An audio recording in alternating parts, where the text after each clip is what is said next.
Bueno, si yo le preguntara cuál es la idea de grandeza que tiene el mundo, ¿qué me podría decir? ¿O cuáles son las características que este mundo premia como un agente importante, alguien que es influyente en este mundo?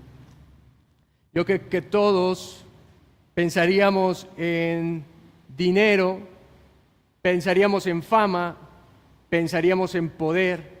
Y diríamos, una persona grande es alguien que tiene esos recursos de dinero, fama, poder, y que puede hacer cosas con eso.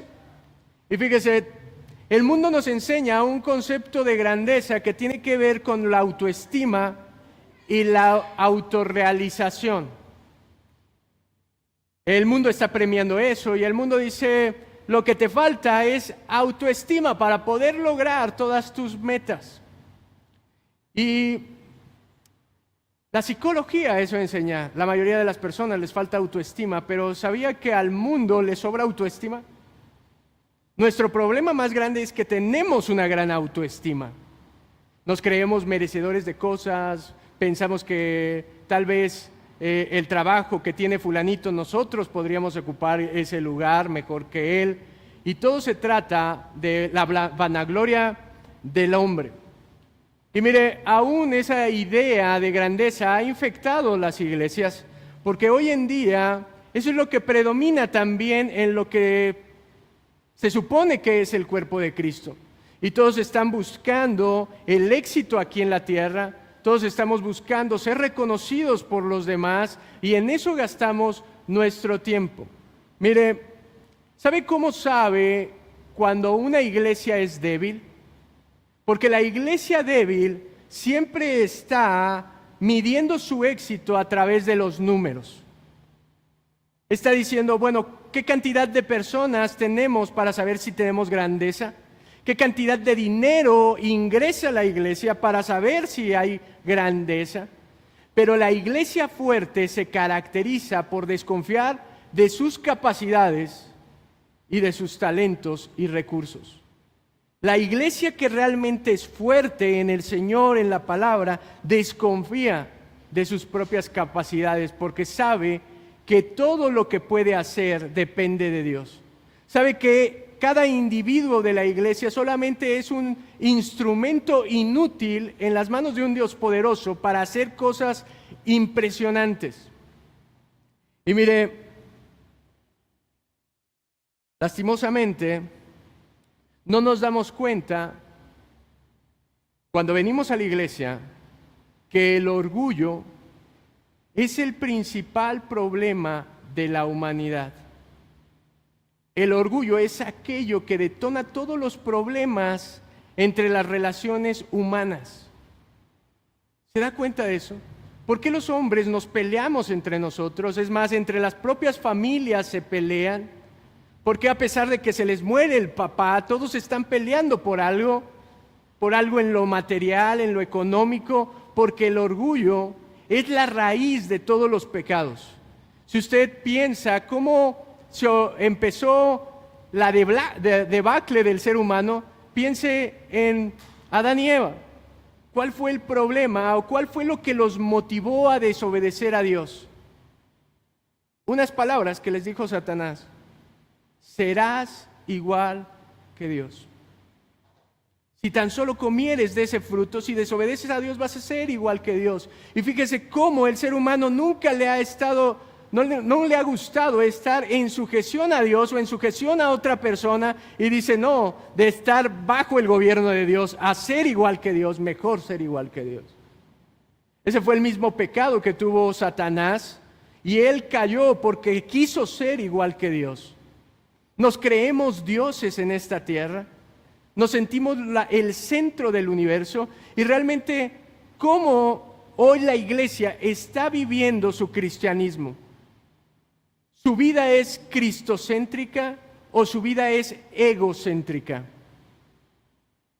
Piensa en todos los personajes de la Biblia y todos los problemas que ellos tuvieron se originan de una vida egocéntrica. Siga a la descendencia de Adán y Eva y ve a Caín y Abel. ¿Se da cuenta por qué mató Caín a su hermano? Porque no le gustó que fuera más gratificante su ofrenda que la de él. Y entonces su orgullo lo hizo matar. Ahora, por el contrario de lo que nos enseña el mundo, de lo que nos enseña este sistema diabólico, Dios se refiere a la grandeza con humildad.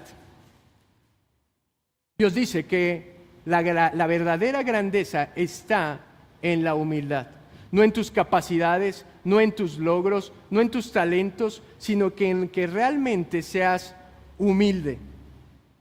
Y esta es la enseñanza que constantemente tuvieron que aprender los discípulos que caminaban con Jesús, que seguían al Maestro, tuvieron que aprender que el ser humano es orgulloso por naturaleza.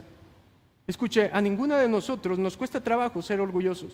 No nos esforzamos por ser orgullosos, pero lo contrario que es la humildad es antinatural.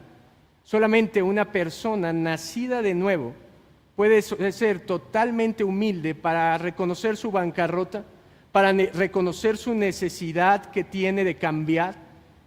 ¿Sabe? Yo le decía el otro día, todos aquí pensamos que somos más buenos de lo que realmente somos. Todos aquí cuando escuchamos las prédicas y hay algo que confronta la humanidad, nosotros decimos, es para el vecino, es para mi esposo. Pero pocas veces decimos, eso es para mí. ¿Sabe por qué? Porque nuestro orgullo puede más. Nuestro orgullo se convierte como en un velo que no nos deja ver realmente nuestra naturaleza y cómo somos. Y mire, los discípulos tenían ese mismo defecto. Pero hoy quiero que veamos la paradoja del reino acerca de la grandeza. La paradoja es una idea que aparentemente parece contraria o que se contradice, pero tiene bastante coherencia y lógica. Y la paradoja es esto, que en lo que para el mundo aparentemente hay insignificancia, para Dios está la verdadera grandeza. En lo que el mundo aparentemente ve como insignificante, ahí es donde está la verdadera grandeza. Y acompáñame a ver dónde está esa grandeza. En Mateo capítulo 20,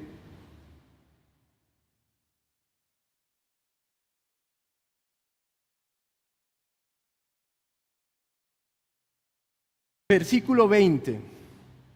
Es más, le voy a leer desde el versículo 17 para que me pueda entender el contexto.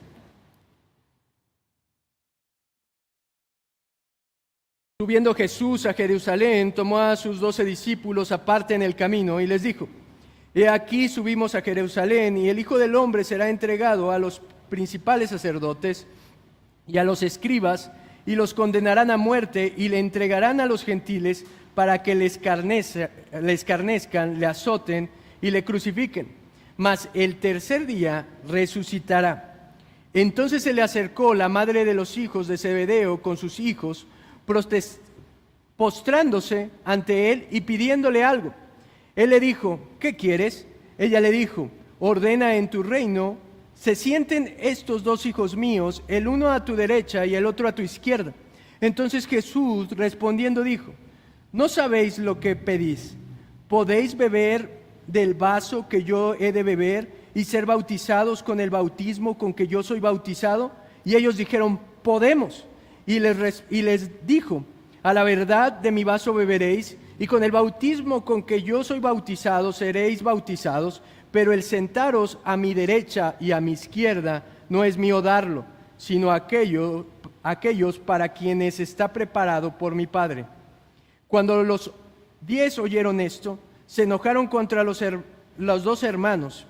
Entonces Jesús, llamándolos, dijo: ¿sabéis que los gobernantes de las naciones se enseñorean de ellas, y los que son grandes ejercen sobre ellas potestad? Mas entre vosotros no será así, sino que el que quiera hacerse grande entre vosotros será vuestro servidor, y el que quiera ser el primero entre vosotros será vuestro siervo.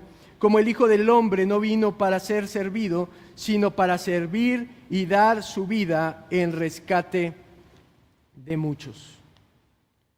Le leí los versículos anteriores de lo que le voy a exponer, porque si se da cuenta, Jesús tenía bien clara cuál era su misión, y su misión nada tenía que ver con el objetivo que tenían los discípulos. Realmente es como si hubiera un contraste entre la forma de pensar de Jesús, del versículo 17 al 19, y lo que acontece en los discípulos en los siguientes versículos. Jesús representa el reino, la mentalidad del reino, y los discípulos representan la mentalidad del mundo. Y mire, aquí ocurre una maniobra estratégica, como el mundo lo enseña. Esa maniobra que todos conocemos en este mundo. Y mire, el versículo 20 dice: entonces se le acercó la madre de los hijos de Zebedeo con sus hijos, postrándose ante él y pidiendo algo.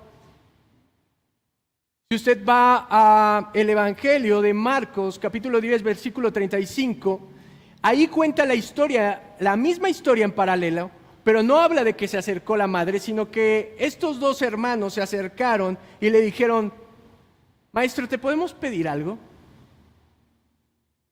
No dicen qué, solamente dicen: ¿podemos pedirte algo? Es como cuando un niño pequeño se acerca con sus padres y dice: ¿te puedo pedir un favor chiquito? Y usted dice: ¿cómo qué favor será? Usted ya desconfía porque sabe que algo importante le van a pedir, ¿no es cierto? Con la misma actitud se acercan ellos. Yo vivo eso seguido porque Saulito se acerca cuando vamos al súper y dice: ¿puedes comprarme algo pequeñito? Yo le digo: no. Y él dice: va a ser algo muy pequeño lo que te voy a pedir. Y uno ya está: pues ¿qué me va a pedir, no? Y así son los hijos. Te dicen: te voy a pedir algo pequeño, y tú dices: a ver, dime qué me vas a pedir. Un carro, un PlayStation 5, algo pequeño. Lo mismo hicieron estos individuos. Tenían una petición que para ellos era pequeña, pero realmente no lo era. Y fíjese, Mateo nos da un poco más de detalle de cómo se acercaron, y nos dice que mandaron por delante a su madre. Dicen que nadie le puede negar nada a una madre necesitada, ¿no? Ellos mandan a su mamá, pero el detalle más importante es que la traducción siempre ha creído que esta mujer que va y pide el favor no es otra que la hermana de María, madre de Jesús. Por lo tanto, era su tía Salomé. Y fíjense, ellos se movían como se mueve el mundo. Este mundo, ¿cómo logras colocarte en un puesto importante? A través de la influencia que tenemos de nuestros conocidos. Vivimos en el país de las palancas, ¿no? En ese mundo no premia la capacidad que alguien tiene. No es importante si sabes o no sabes desempeñar tu función. Vea el gobierno. Lo que es importante es que tú pertenezcas al grupo influyente, que tú seas pariente de la persona correcta. ¿Sabe que muchos meten a sus hijos en el TEC de Monterrey no por el nivel académico, sino por las influencias que esos muchachos van a poder obtener en esa escuela, porque es lo que los va a colocar en los puestos importantes de las empresas? Y así se mueve este mundo. Y ellos utilizan a su madre y decir: igual a nosotros no lo va a negar, pero a su tía, ¿cómo le va a negar algo? Y lo que piden estos hombres es: queremos sentarnos uno a la derecha y otro a la izquierda. Vea, estos hombres tenían fe. No es que ellos no le habían creído a Jesús, que iba a irse, iba a morir y iba a regresar en su reino. Le creían. Estos hombres ya no tienen dudas. Estos hombres están seguros, y están tan seguros que Él es el rey y que va a venir a reinar sobre esta tierra, que piden los lugares de preeminencia. ¿Sabe quién se sienta a la derecha y a la izquierda de un rey? Las personas más poderosas de un reino. El sentarse a la derecha y a la izquierda significa los lugares de más autoridad. Y ellos dicen: nosotros queremos ocupar esos lugares. Y vea, la actitud de la madre tampoco está exigiendo. también viene con una actitud aparentemente humilde porque se postra delante de él como una señal de reverencia. El postrarse solo era ante una autoridad, ante un rey, y la misma madre, que era su tía, estaba reconociendo que le estaba pidiendo a la persona correcta que ocuparan las posiciones de preeminencia en el reino de los cielos. Ahora, en su mente, ellos pensaban que estaban pidiendo algo no malo, pero su forma, su petición refleja el concepto equivocado que tenían de grandeza. Ellos estaban tan infectados por el mundo, estaban tan infectados por la tradición de la religión, donde los fariseos buscaban los primeros lugares, donde buscaban ser los importantes, y ellos mismos están buscando eso sin darse cuenta. Una idea como la del mundo. Anhelaban prestigio y preeminencia sobre los otros discípulos. ¿Se acuerda que Jesús les dijo? Pedro dijo, ¿qué nos vas a dar? Porque nosotros hemos dejado todo. Y él les dice, ustedes van a ocupar, se van a sentar a mi lado y van a reinar conmigo. Y ellos dicen, bueno, si los 12 vamos a reinar, entonces nosotros queremos ser los 2 más importantes. Queremos estar por encima de ellos. Y eso es el orgullo en nuestra vida. Siempre queremos estar por encima de otros. Siempre estamos buscando estar por encima de aquellos que nos rodean, de llamar más la atención, de parecer más, de tener más ostentosidad. Y mire, todos estamos tan afectados por esto como los discípulos, porque ellos pensaban que estaban pidiendo algo correcto cuando en realidad estaban pidiendo algo pecaminoso y ni siquiera se habían dado cuenta. Ellos pensaban que estaban bien. Y yo le pregunto, ¿cuántas veces no nos acercamos orando, pidiendo cosas que nosotros pensamos que son correctas, pero que realmente solo reflejan el orgullo que hay en nuestro corazón?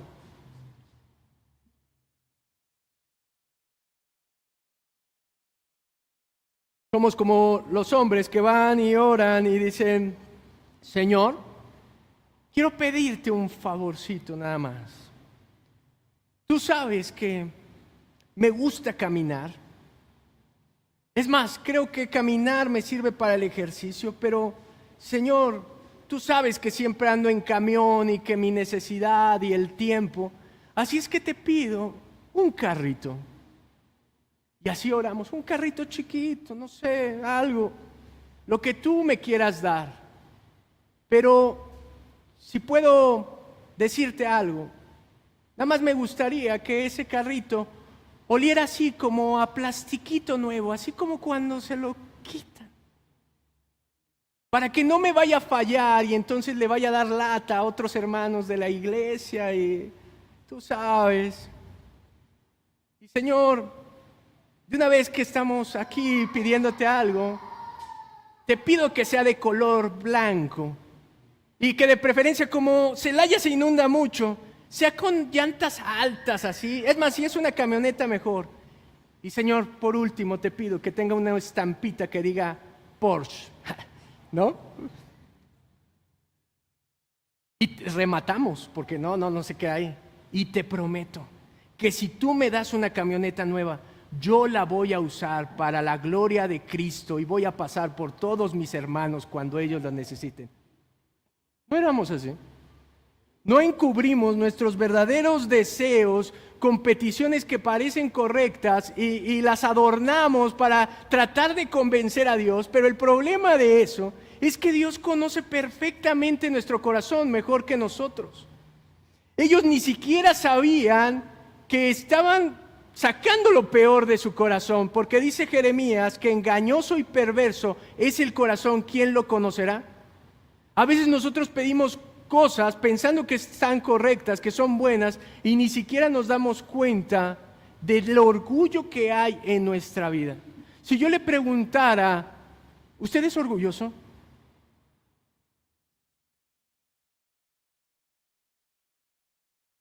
Los más falsos dirían que sí, pero también pensarían, conozco a otra persona más orgullosa que yo. ¿No es cierto? ¿No conoce a una persona más orgullosa que usted? Déjeme decirle que la va a conocer cuando se vea al espejo. Porque nadie admite que es orgulloso. Todos nos pensamos humildes. Todos nos pensamos que no tenemos tantos defectos.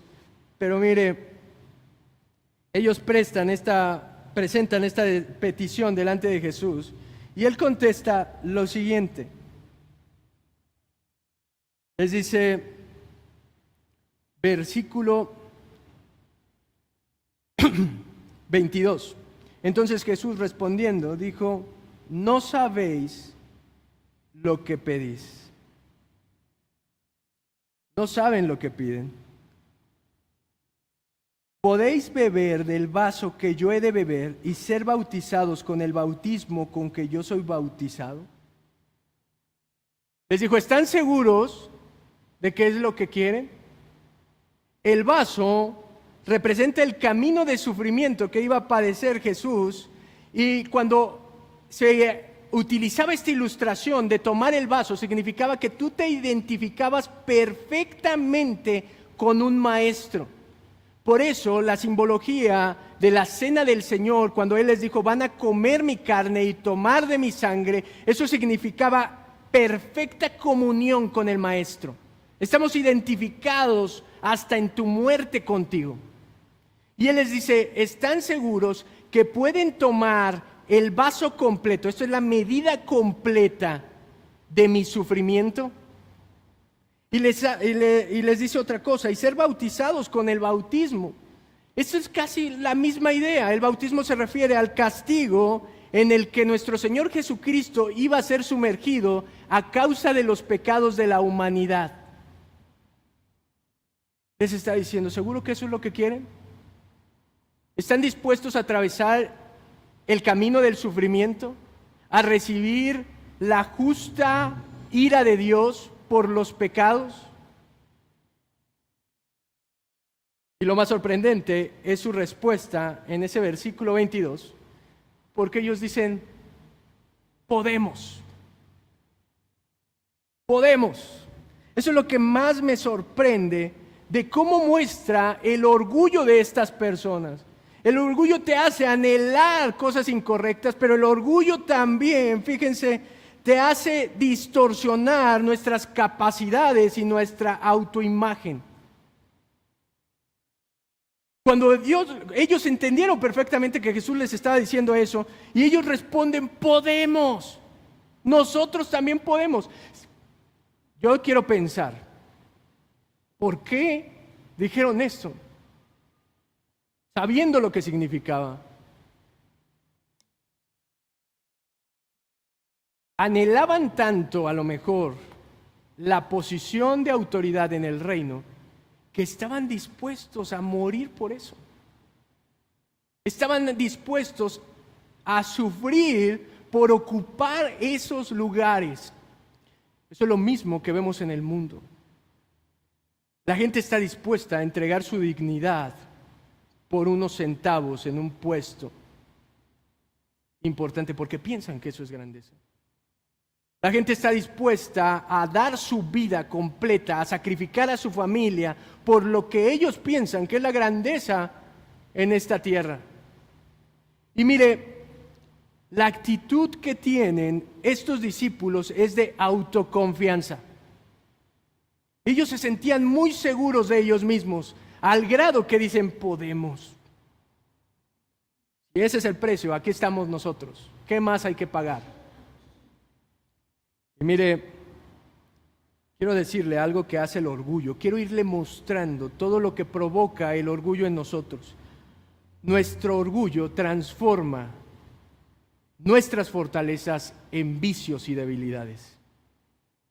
Usted no se da cuenta, pero su orgullo transforma sus fortalezas en vicios y debilidades. Mire, yo me acuerdo cuando en mi vida de estudiante desarrollé un talento, la memorización. Era bueno memorizando cosas. al grado que mi talento me ayudó a sacar muy buenas calificaciones. Solo me bastaba leer una vez alrededor de 100 y tantas páginas un día anterior para el otro día llegar al examen y acordarme de puntos y comas que había en el texto y contestar la respuesta a la pregunta lo más parecida al libro posible.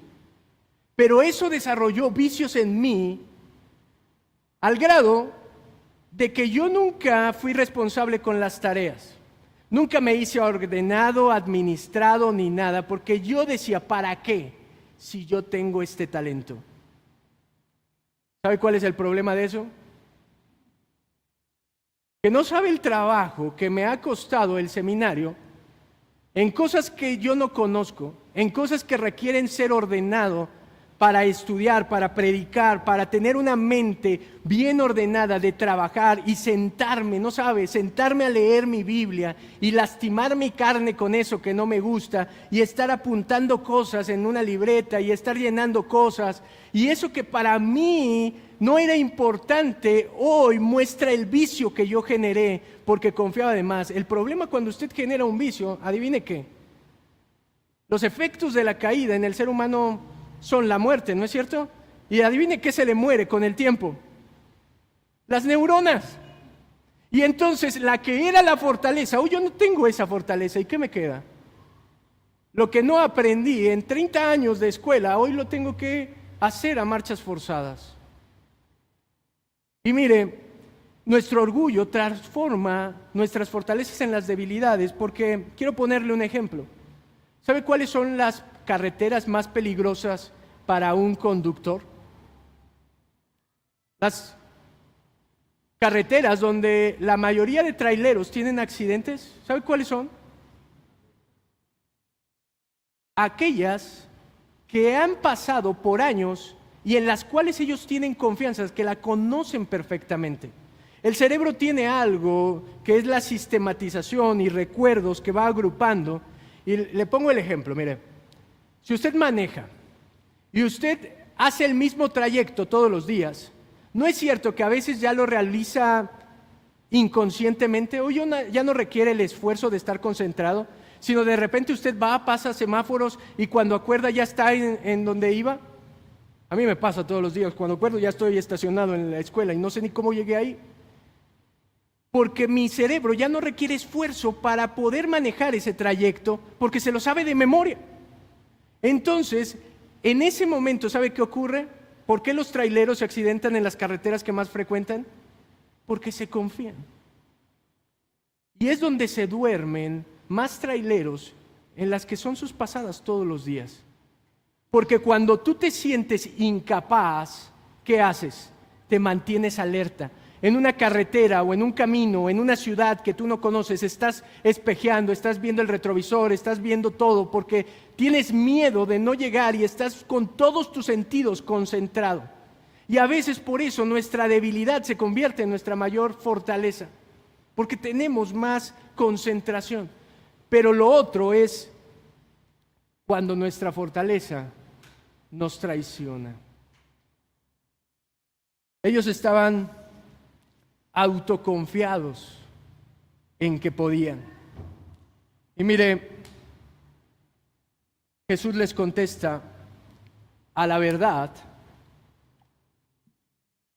beberéis del vaso que yo bebo y seréis bautizados, pero el darlos el derecho de sentarse a la izquierda y a la derecha no me corresponde a mí, sino a mi Padre.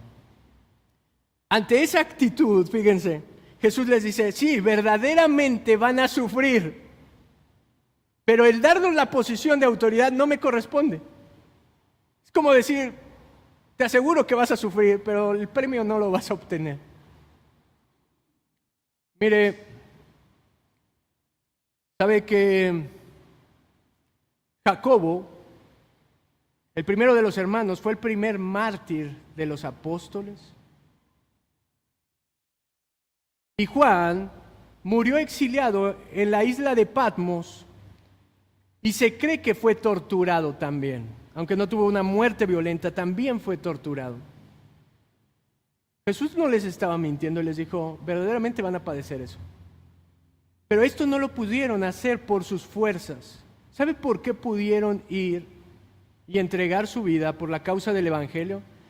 Porque estaban llenos del Espíritu Santo. ¿Cómo sé eso? Porque ellos dijeron, en este momento podemos, como muchos decimos, sí, Señor, yo contigo hasta la muerte, como dijo Pedro. Ay, Pedro, me negarás 3 veces. Nosotros decimos, aquí estamos, utilízanos, Señor. Le dicen que se apunte para la limpieza y no le gusta. Lo mandan a limpiar no sé qué y dices, no, eso no. Porque a veces hablamos más rápido de lo que pensamos. Y mire, estos hombres que aquí están diciendo podemos, en el momento en que agarran a Jesús, ¿dónde estaban? ¿Qué dice la Biblia? Que salieron huyendo inmediatamente. ¿Dónde está el podemos? Fueron los primeros en huir. Pero después, cuando vino el Espíritu Santo, esos hombres llenos del poder pudieron ir y entregar y beber del mismo sufrimiento que el Señor Jesús. Mire, las posiciones de autoridad, como Jesús lo dice, no es una decisión de Él, es una decisión soberana del Padre.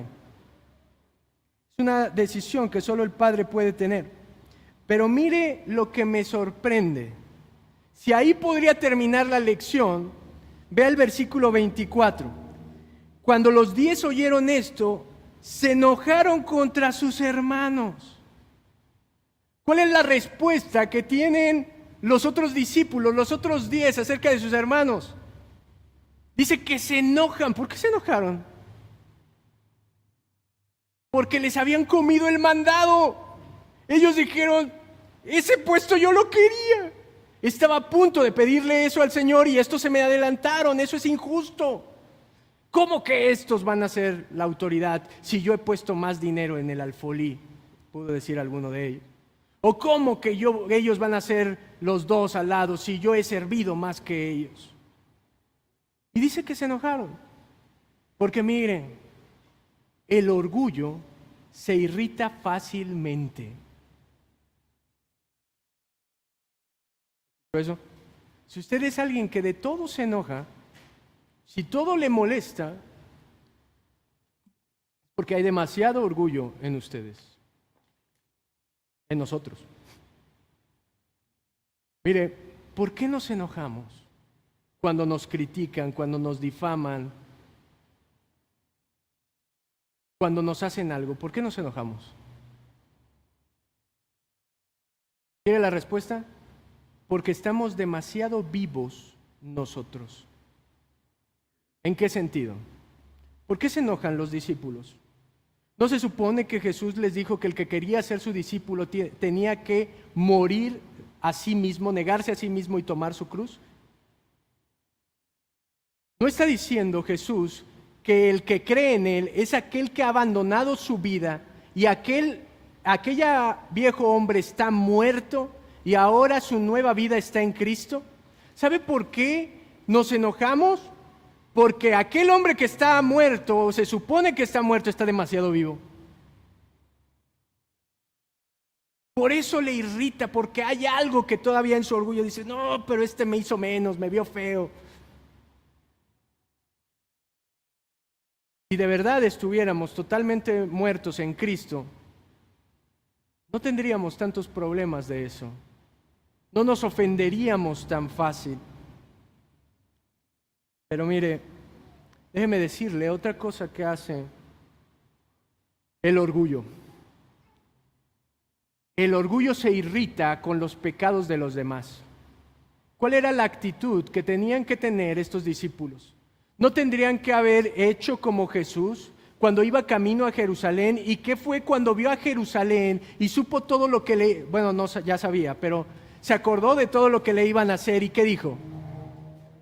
Ay de ti, Jerusalén. Y dice que lloró, tuvo compasión. ¿Sabe qué hace la humildad? Tiene compasión de los errores, de las fallas, de los pecados de otros, pero el orgullo ensalza los errores de otros para ponerse él por encima de los otros. Lo que hace el orgullo es que nos irritemos, en vez de ayudar a otros, nos enojamos y tenemos tan poca paciencia con los defectos de los otros. ¿Se ha dado cuenta cómo usted tiene tanta paciencia con sus defectos? y usted dice, estoy en un proceso. Dios me está transformando. Pero cuando alguien, su esposa, su esposo se equivoca, usted es el primero en decir, mira, estás mal. La Biblia te dice que te sujetes a tu marido y aquí estoy yo. Créame que el día que esté delante del juez justo no va a hablar de la misma manera, esposo. Ahí sí se le va a salir lo humilde. Porque con qué cara le va a decir eso. Y mire, estos hombres no les importaba que tuvieran una intención, un corazón incorrecto, sus compañeros, sus amigos. Lo que les importaba era tener la posición que ellos querían. Ahora, vea lo que dice, yo titulé esta prédica, El mundo al revés.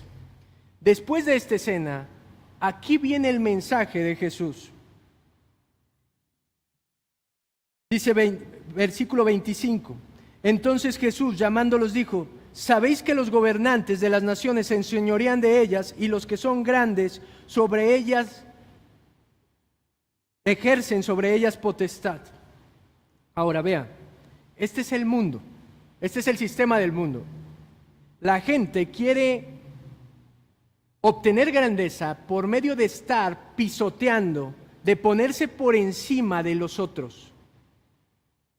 ¿Cierto o no? El más importante es aquel que manda a más personas o que tiene influencia sobre más personas. Y Jesús dice, esto es el mundo. Dice, los gobernantes de este mundo se enseñorean de ellas. Esto es alguien que es un dictador. Esto es alguien que tiene autoridad y dice, ve allá, tú ve acá y haz esto. ¿Sabe que la tristeza es que esto lo vemos en la iglesia? La gente quiere ocupar los lugares de preeminencia, quiere ser el pastor para mandar a todos. Yo no hago nada, mando a los demás. Están peleando gente en las iglesias por puestos de liderazgo para estar a cargo de otros. ¿Ha visto eso en alguna iglesia? Espero que aquí no. Pero están ambicionando eso para ordenar y mandar a otros. Es tan terrible lo que está sucediendo en nuestras iglesias, están tan infectadas, que vea cómo se nombra a los líderes. Nunca es, o pocas veces es conforme a la palabra. No estamos escudriñando la vida de esa persona a la luz de la palabra, sino ponemos a personas en liderazgos porque es el amigo del pastor, porque es la persona que más ofrenda da, porque es el hijo del pastor. Terrible. Cuando ve a un hijo, a un adolescente dirigiendo la alabanza, huya de esa iglesia. O sea, que sea el hijo del pastor. Y cuando el que esté predicando sea el hijo del pastor, solo porque es el hijo del pastor, huya de esa iglesia. Porque está ejerciendo el gobierno de la iglesia como si fuera el mundo. Y mire lo otro que dice, y los que son grandes ejercen sobre ellas potestad. Los primeros son los que tienen poder. Oprimen a los otros. Pero este tipo de gobernantes es diferente. Esto que dice Jesús son aquellos líderes carismáticos, aquellos que se ganan el favor por la buena onda que ellos tienen, por su talento natural.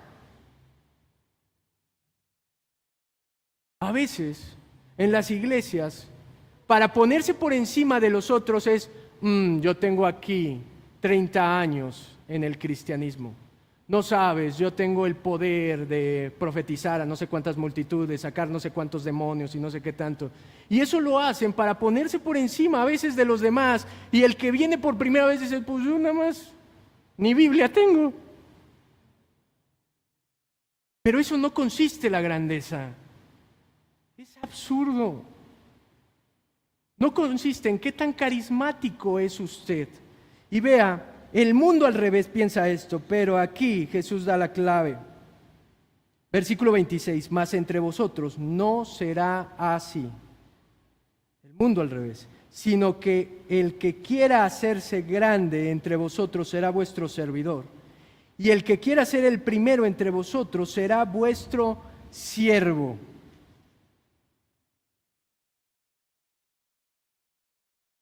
El orgullo busca poder a través de enseñorearse de otros, pero la humildad, mi estimado, busca servir a otros sin buscar recompensa.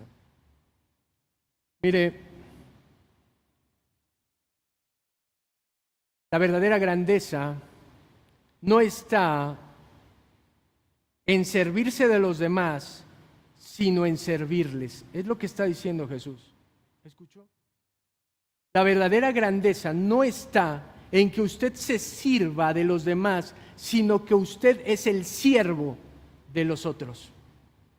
Escuche, ¿sabe por qué, varón? Usted es la autoridad, la cabeza de su casa.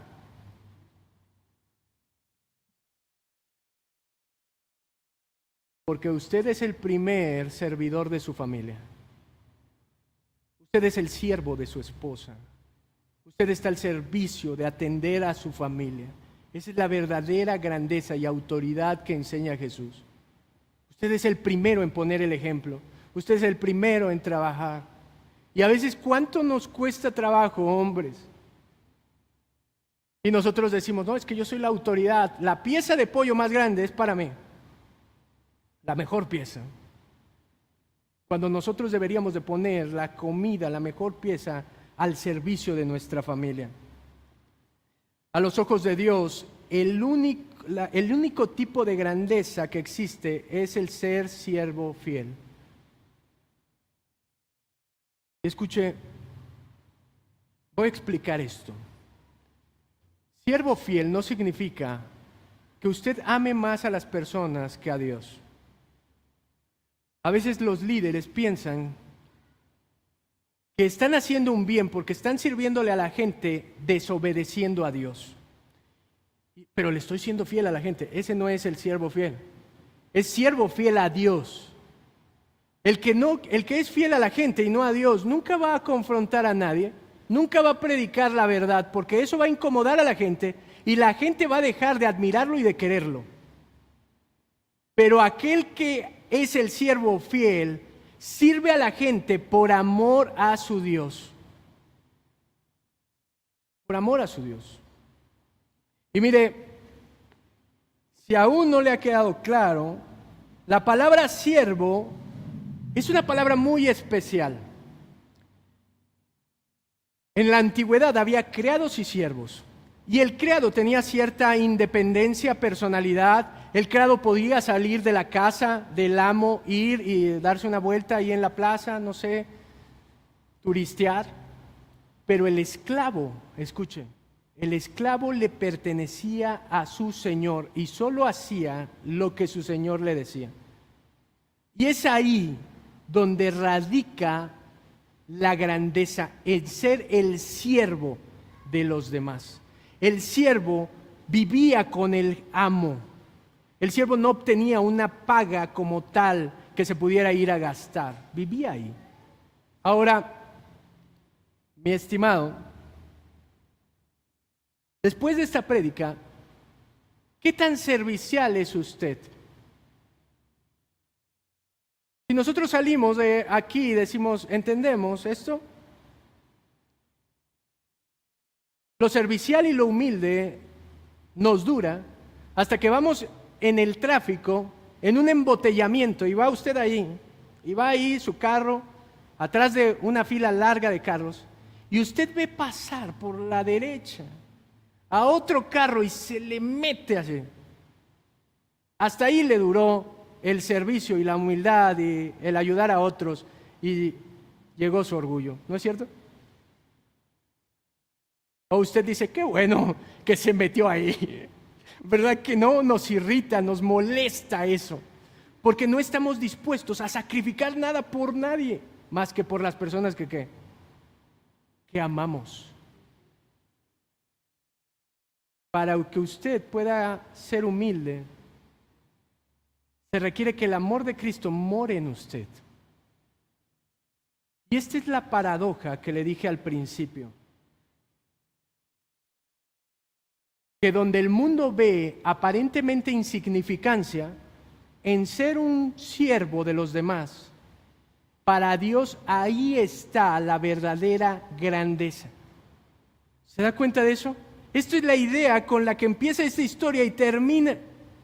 Que nosotros debemos de ver, no la grandeza como la ve el mundo, porque eso no es lo que está diciendo, porque parecería una contradicción cuando dice que los primeros tienen que ser los siervos de los demás. Es como si dijera, entonces sí puedes anhelar estar por encima de los demás. No es eso lo que está diciendo.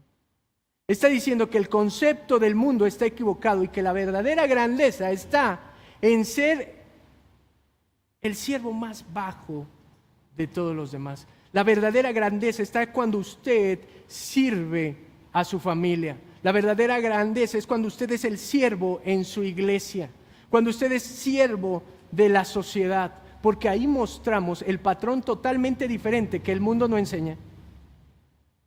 ¿Sabe por qué? Y termino con eso, con el último o los últimos versículos de ahí. Vea por qué.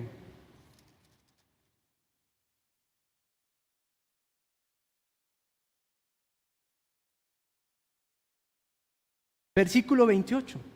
Porque como el Hijo del Hombre no vino para ser servido, sino para servir y para dar su vida en rescate por muchos. ¿Sabe por qué? Porque nuestro modelo es Cristo. Mi amado, no seguimos a un rockstar. No seguimos a la clase de rey que este mundo dobla su rodilla. Dese cuenta de esto. Seguimos a un crucificado por este mundo. Cuando nuestro orgullo, queremos poder, fama, dinero, influencia en este mundo, usted va a ir y va a seguir eso y no va a ser capaz de seguir a aquel que el mundo desprecia, que aborrece y que lo mataron. Porque la mentalidad de este mundo no ve las cosas como Dios las ve. Amado, ¿qué tan buen siervo es? A la luz de esta palabra, ¿cuánto orgullo hay en usted?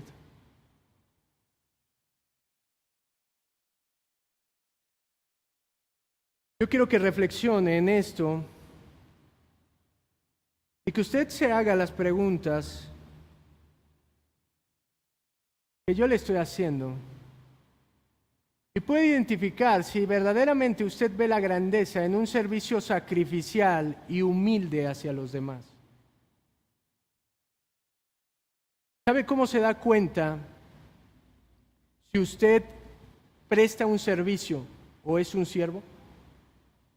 ¿Cómo usted sabe si está prestando un servicio momentáneo o tiene la actitud de un siervo? Por la manera en la que reacciona cuando no obtiene lo que quiere. Por la manera en la que reacciona cuando a la persona que le sirvió no le da las gracias. Cuando a la persona que siempre estuvo ahí, le sirvió y le dio su vida y le dio su tiempo y le dio su dinero, se va de su vida y ni siquiera le agradece, ni poquito. Cuando las personas no hacen lo que usted quiere, aunque usted se ha portado buena onda con ellos, ahí se da cuenta si usted está prestando un servicio nada más en su casa, en su alrededor, o usted verdaderamente es un siervo. Porque el siervo no está buscando nada, porque su corazón está totalmente agradecido con Dios. ¿Por qué no oramos? Padre,